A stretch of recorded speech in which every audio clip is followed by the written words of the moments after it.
महाराजांनी एकदा प्रतापगडाला शेवटचं बघितलं. आपल्या मावळ्यांना माहिती नव्हतं गेल्यावरती यायचं का नाही, गेल्यावरती मृत्यू तय होता. मावळ्यांना डोळं भरून बघून घेतलं.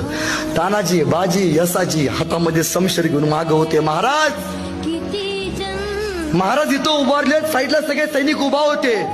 पण सैनिकांच्या डोळ्यात जसा जसा महाराजांचा एक एक पाऊल शामियाकडे जात होता, सैनिकांच्या डोळ्यात पाणी येत होतं. का?